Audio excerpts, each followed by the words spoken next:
This is like something you've never read before. There's lots of saint books. When this one came out, when we published this one, I kind of looked at it and said, ooh, this a little skinny book on Therese, and I said, what can they possibly find to say that hasn't been said? This is really difficult, okay? It's one of the hardest questions because, as you can see, there is lots of saint books. And how do I pick my favorite saint book? It's nearly impossible. Okay, so let me put some of these down because it's way too much. And I'll start with the first saint book that I ever read.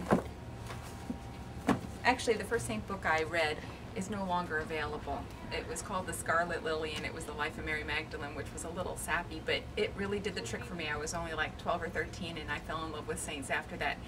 Because I read that book, I went in search of saint books, but since I was a little Protestant girl, I had no idea what I was doing.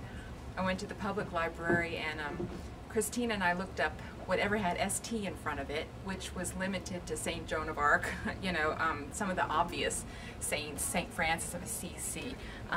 But we were really hard-pressed to find other saint stories, and we really researched all over. And that's eventually how we found the Daughters of St. Paul, who specialize in this line. But anyhow, one book that we did find in the public library was The Song of Bernadette. We had no idea what the song was about, who Bernadette was, anything. So, Christine read it first, and she gave it to me to read. She held this book so precious that it was wrapped in baggies. You know, I couldn't bend it, I couldn't, you know, it had to be come back intact to her. So she really treasured that book. I found a book called The Penitent, which was the life of St. Maria Goretti, and that was by Pietro di Donato. Another one you'll have to get on Amazon.com or go looking in used bookstores. But after we finished these books, we sat down and we said, we have finished all the good books in the world. There is nothing left because we exhausted what was in the public library. Then we found the Daughters of St. Paul, and we realized there was a whole world of saints and saint books. So this was the first one, made me fall in love with the saints and investigate who are these people, where are they from. This was a girl that was the same age as I was when I was reading the story in St. Maria Goretti. So we made the connection between the books we were reading about the saints and where they actually came from when we saw stained glass windows in Sacred Heart Church across the street. Yet these people belong to this church, and that's what made us investigate more into the Catholic faith, and the rest is history, so to speak. Anyhow, other books on the saints besides this one, and I love this one. This one is 1895. It's a reprint, but it's a classic. It's well worth reading. But I have another book on Saint Bernadette, which is my new favorite, and it's by a very well-known Mariologist, René Laurentin, and it makes her very human, very real, very appealing, somebody that you would probably have liked to have known.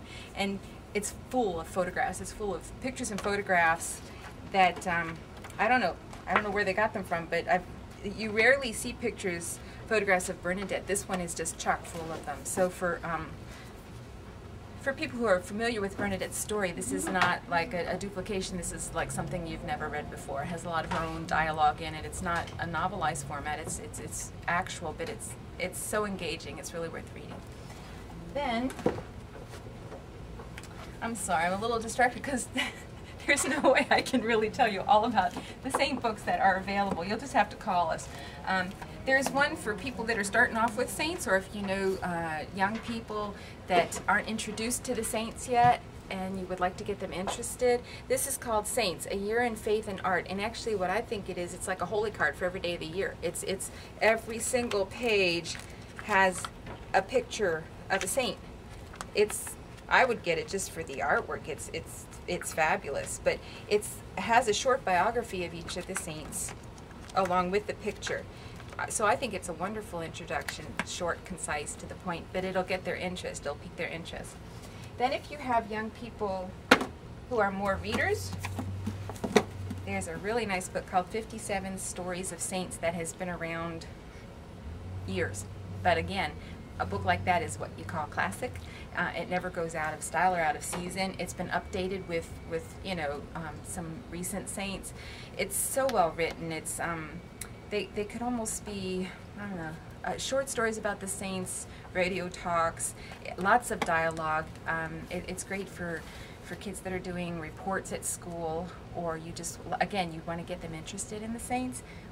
Like 4 or 5 pages each story, and it starts chronologically with St. Peter and the Blessed Mother, goes all the way through up to the 20th century.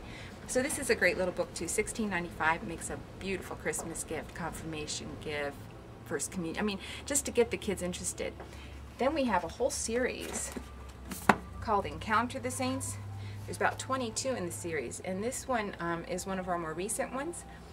Blessed Pier Giorgio Frassati. If anybody has not heard about him, let me introduce you to a wonderful person.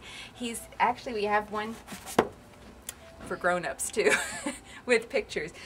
I read his story a few years ago, and as soon as I finished reading the book, I took his picture and put it with my family photos. I said, this guy, if I could pick a relative, I'd love it to be him. He's really, again, somebody that you would have loved to have known, and he was called the man of the Beatitudes. He exemplified, you know, what it means to live like a Christian, a very Christ-like life. And but he was only about 24, I think, when he died, and full of life, and I don't know. He's also like the patron saint, so to speak, of youth, of people in college. I don't know, if you don't know him, please. Introduce yourselves to Pier Giorgio. And there's also, like I said, a whole series of saints for children that are, you can read it in a couple sittings. It's not too intimidating. They can use it for reports too. It's called Encounter the Saints. All right, two more, and then I'll let you go, okay? Because I don't want to, you know, exhaust all of them. We'll be back again another time. There's another best friend that I've had for a long time is St. Therese. And I've read almost every book there is about her, and that's saying quite a bit. There's libraries written on Therese. And when this one came out, when we published this one, I kind of looked at it and said, ooh, this a little skinny book on Therese. And I said, what can they possibly find to say that hasn't been said? You know, that she's so popular, and everybody has tried their hand at writing something about her.